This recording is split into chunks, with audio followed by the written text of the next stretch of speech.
It's him! He came back! After all this time, you kept your promise. I told her I'd return. The prophecy was true. A man vanished from Earth. No warning. No goodbye. He was just gone. Years later, the most powerful queen in the galaxy landed her warship on Earth's front lawn. She was not looking for a weapon. She was not looking for a treaty. She was looking for one man. A babysitter. Sources close to this story suggest something strange happened on a night that should have been ordinary.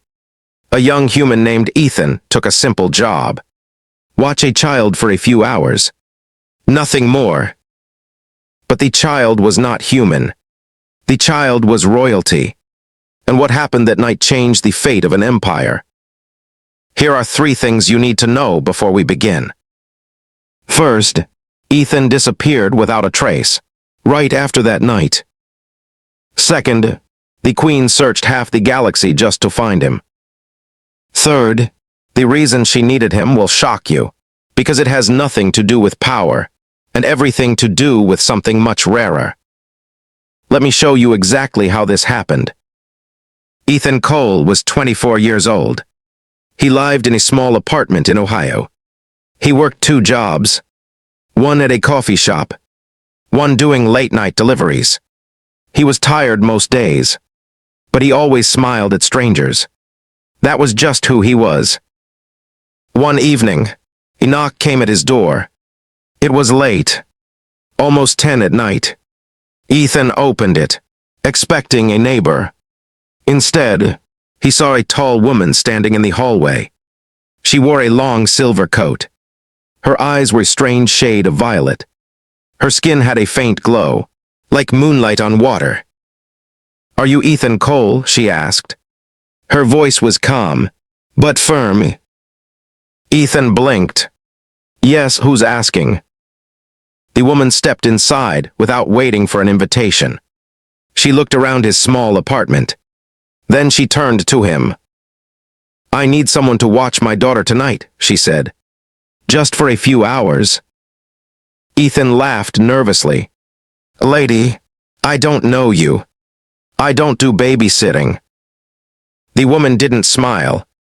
She placed a small device on his table. It looked like a smooth black stone. Suddenly, images appeared in the air above it. Stars, planets, a massive golden ship floating above the clouds. Ethan's mouth went dry.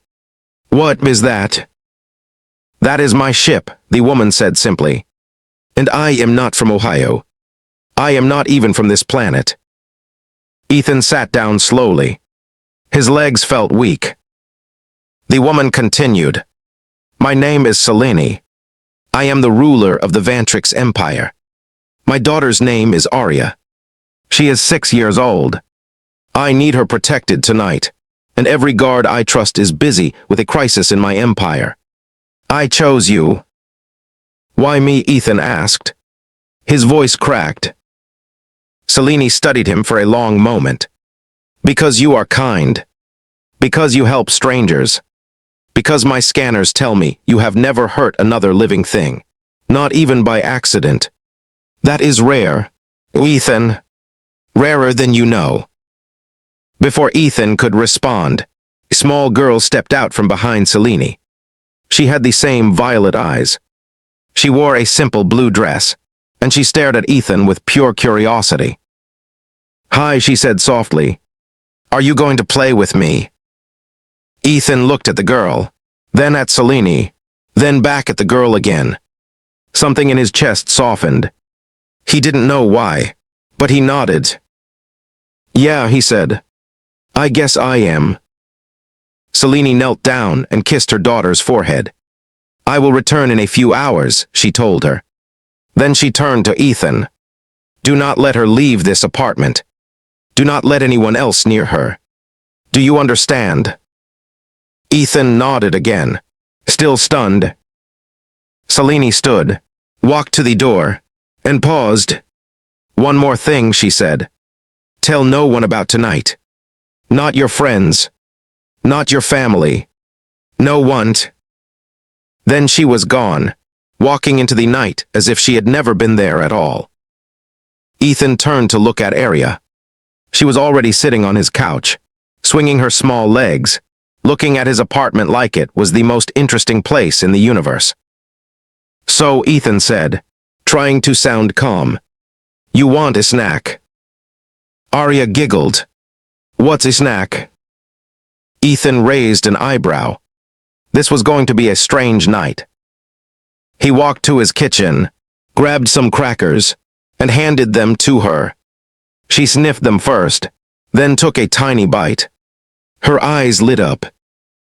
"This is amazing," she whispered, like she had just discovered gold.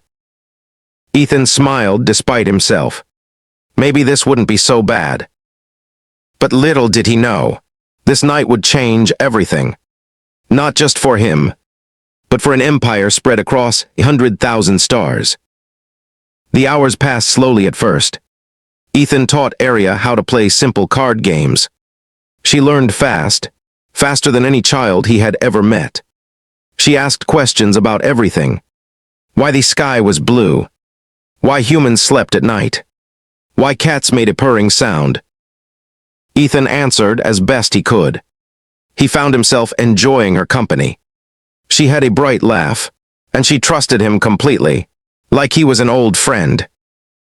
But around midnight, everything changed. A loud beep came from the small black device Selene had left behind. Arya's face turned pale. "That's the danger signal," she whispered. Ethan grabbed the device carefully. "What does that mean?" "It means someone is looking for me," Arya said. Her voice was suddenly very small. "Someone bad." Ethan felt his heart pound. "Who?" Arya hesitated. "There are people in my mother's empire who don't want her to rule. They want me gone. If I disappear, they winches." Ethan looked at the little girl in front of him. Just hours ago, she was laughing over crackers. Now she looked scared, like a child who understood far more than she should. "Nobody's taking you anywhere," Ethan said firmly. "Not on my watch." Outside, the street lights flickered. Then they went dark completely. Ethan's apartment building fell into silence. A soft knock came at the door. Too soft. Too careful. Ethan motioned for Arya to hide behind the couch. He walked slowly to the door and looked through the peephole. He saw nothing. Just darkness. Then the door handle twisted on its own. Ethan stepped back just as the door burst open. Two figures stood in the doorway. They wore black armor that seemed to bend the light around them, like shadows given shape. Their faces were hidden behind smooth metal masks.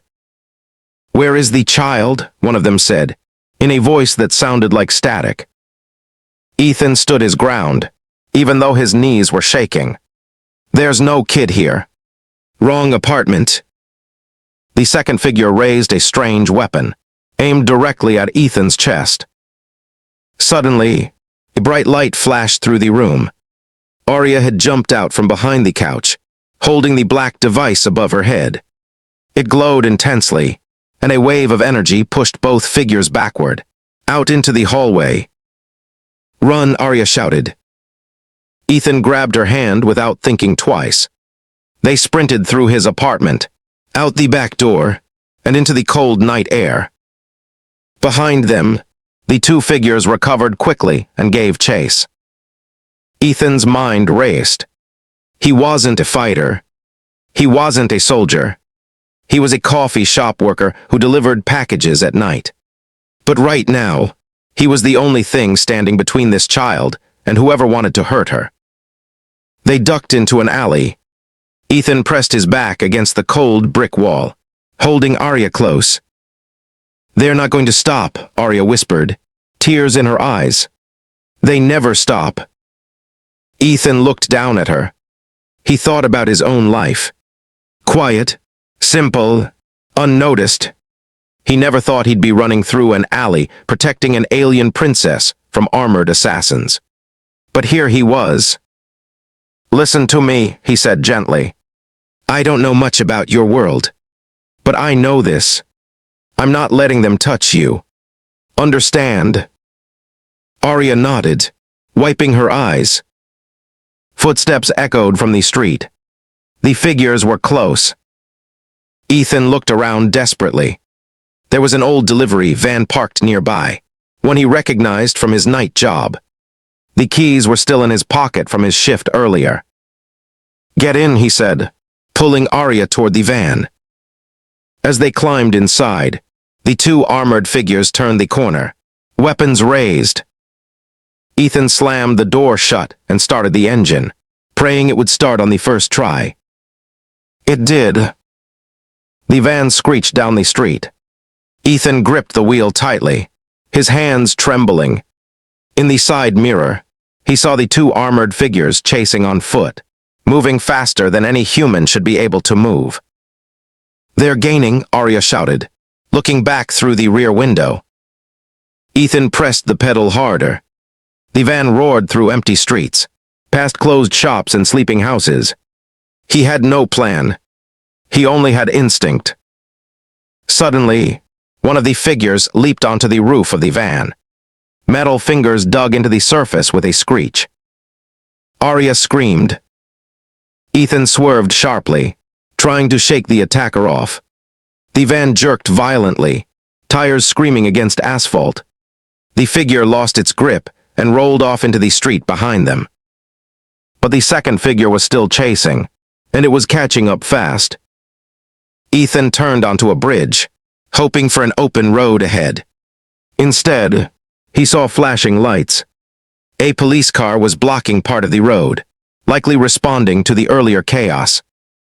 He had seconds to decide. "Hold on tight," he told Arya. He swerved around the police car, tires skidding, and continued down a side street he barely recognized. His heart pounded in his ears.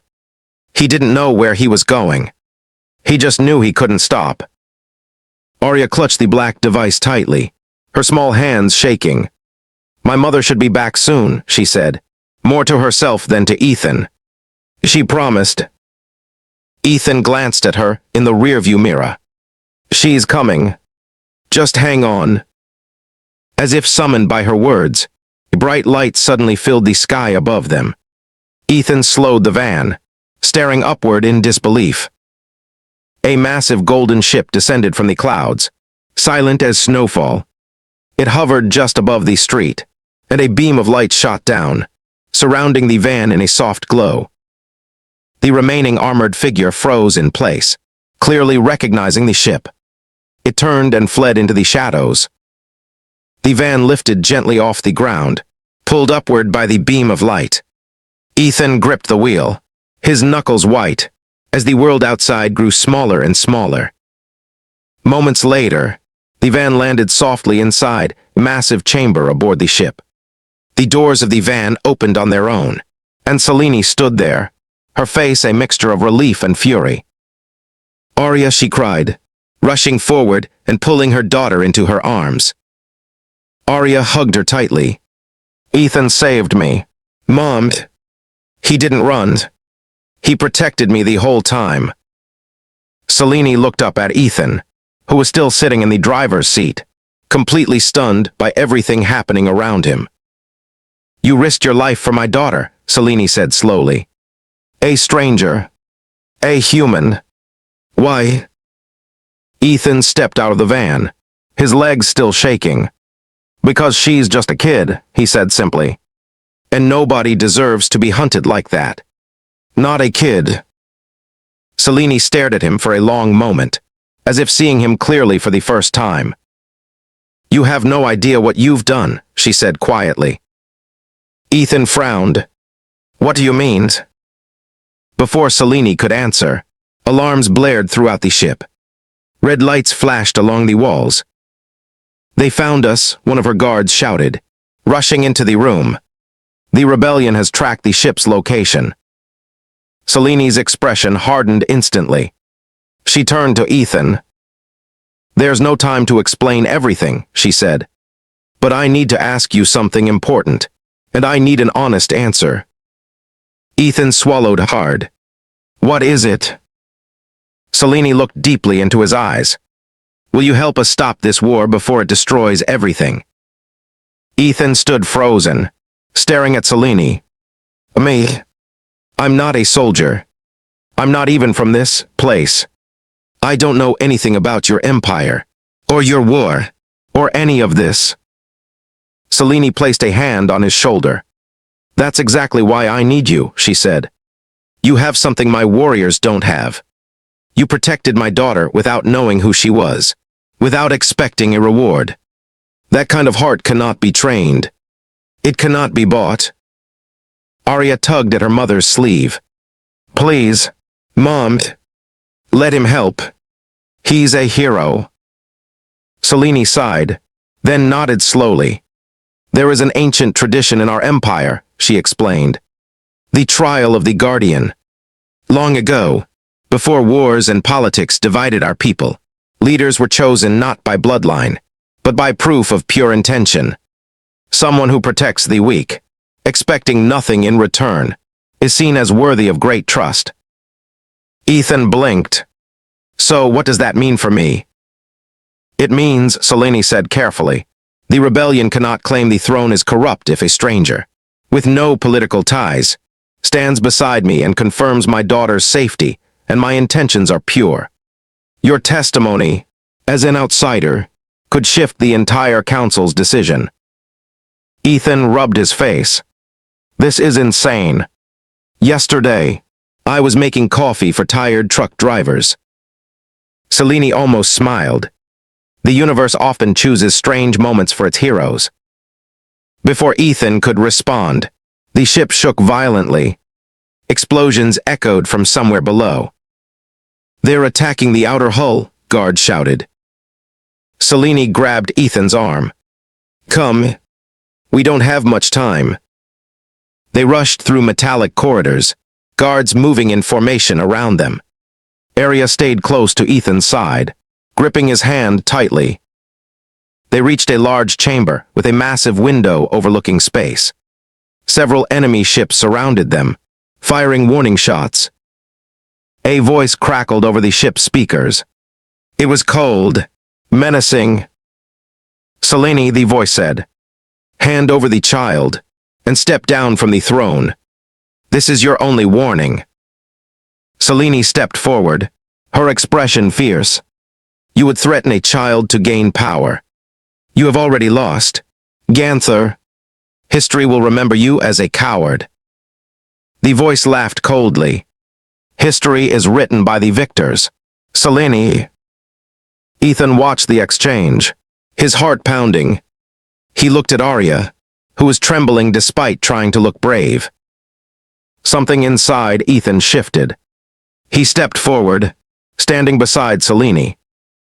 You don't know me, Ethan said loudly, hoping the communication device could carry his voice. But I watched this little girl eat crackers and ask me 100 questions about cats. She's just a kid. If you're willing to hurt a child for power, then you don't deserve to lead anyone. There was a long pause. Then Ganther's voice returned, sharper this time. Who is this human? Selene stepped inches. A witness. An outsider with no stake in our politics, who chose to protect my daughter with nothing to gain. According to the ancient law of the Guardian's trial, his testimony carries weight before the council. Silence followed. Then, static. The enemy ship slowly began retreating, clearly caught off guard by this unexpected development. Selene turned to Ethan, her eyes filled with something between gratitude and disbelief. You may have just saved my empire, she said quietly. But this isn't over. The council will still need to hear your testimony directly. And Ganther will not give up so easily. Ethan let out a shaky breath. So what happens now?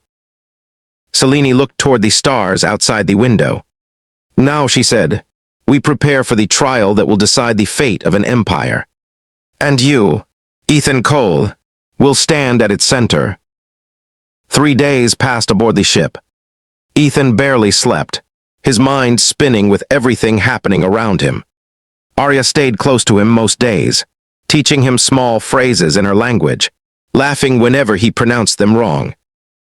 On the third night, Selene came to find him. She looked tired, but determined. "Tomorrow, the council convenes," she said. "You will need to speak before them. Tell them exactly what happened that night." Ethan nodded, though nervousness churned in his stomach. "What if they don't believe me?" Selene placed a hand on his shoulder. "Speak the truth simply. That is often more powerful than any grand speech." The next morning, Ethan stood before a massive circular chamber. Hundreds of council members watched him from tiered seats, their expressions unreadable. Ganther stood among them, his eyes cold and calculating. Ethan took a deep breath and began speaking. He told them about the knock on his door, about Selene's request, about Arya's laughter over crackers, about the armored figures who chased them through the streets, about choosing to protect a child, simply because it was right. "I don't know anything about your politics," Ethan said finally. "I don't know your history or your laws. But I know evil when I see it. And I saw grown adults trying to hurt a little girl for power. That's not leadership. That's cowardice." The chamber fell silent. Then, one by one, council members began nodding in agreement. Murmurs of approval spread through the room. Ganther stepped forward, his face tight with anger. "This is absurd. You would trust an outsider, a human, over political stability." An elder council member stood slowly. "The Guardian's trial has not failed us in 1,000 years, she said firmly. "This human's testimony is valid, and it exposes your true intentions. Ganther, you sought power through fear, not truth." Ganther's face went pale. Guards moved to escort him from the chamber as the council formally stripped him of his position. Selene turned to Ethan, relief washing over her face. "You did it," she whispered.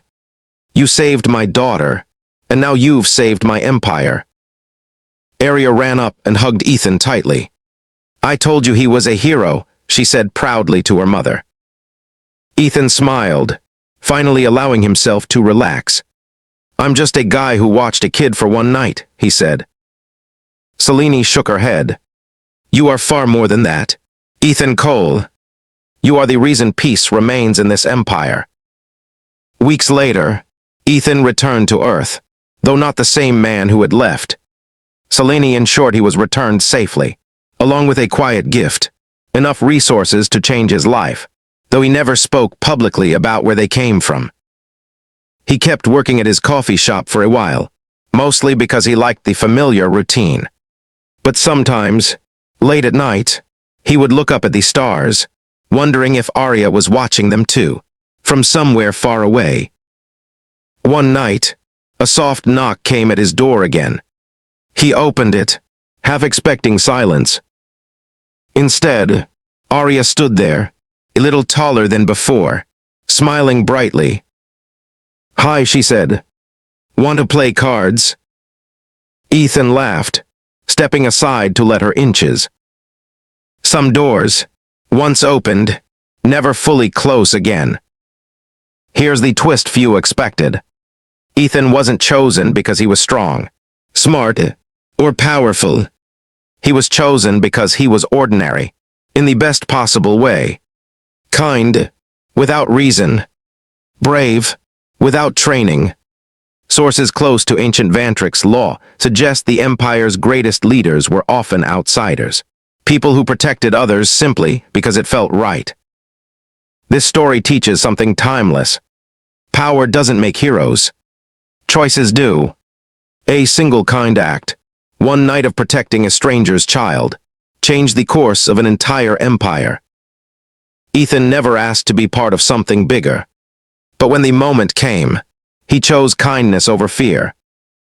If this opened your eyes, let's recap what made this story unforgettable. A simple babysitting job turned into an intergalactic rescue.